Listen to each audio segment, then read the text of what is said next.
The three sections are monophthongs in the upper left, diphthongs in the upper right, and consonants at the bottom.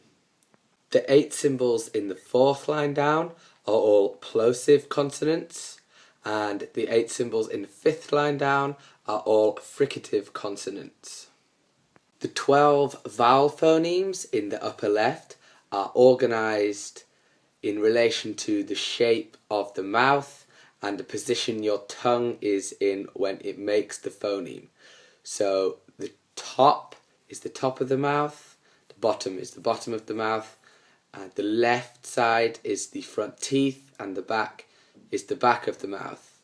And to give the two extremes, E with the tongue at the top of the mouth and O with the tongue at the bottom of the mouth.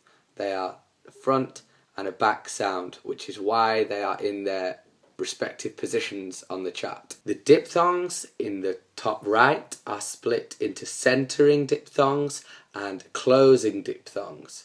So the three on the left, ear, they are the centering diphthongs, and the ones to the right of that are the closing diphthongs, the 5 closing diphthongs. The colon next to a vowel makes the vowel sound long. It represents a long vowel sound, as in the case of E, U, O, R, and Of course, Mark Hancock also argues in his chart that is another long vowel, which is why it's in the position it is on his chart. He says that it is the long vowel version of and not in fact a diphthong, which is interesting.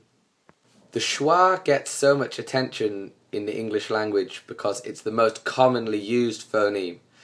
It is an unstressed monophthong, and it's always paired with at least one other stressed phoneme. And another reason it's so important in the English language is that it often replaces other phonemes in connected speech. So, what are you doing might become what you doing. The R is replaced with a schwa phoneme. It's very common, and it can be difficult for learners to understand. They can't understand that the schwa has replaced another phoneme, which is one of the reasons it gets so much attention in phonology and also in teaching, because it is a very important phoneme. In lines 4 and 5, the consonants paired next to each other.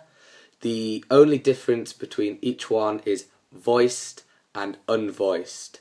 So, for example, P is unvoiced and B is voiced, or F is unvoiced and V is voiced. And one way I teach my students is to tell them to put their 2 fingers here and say F, and they can't feel a vibration, and then keep the fingers there and add the voice in V, and they can feel a vibration, and that's an easy way to teach them between voiced and unvoiced consonants.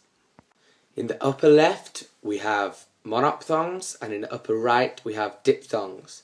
Now, both are one phoneme, they are classed as one phoneme, but the monophthongs are just one pure vowel sound, whereas diphthongs contain a glide using the tongue from one phoneme sound to another phoneme sound, such as ear, ua.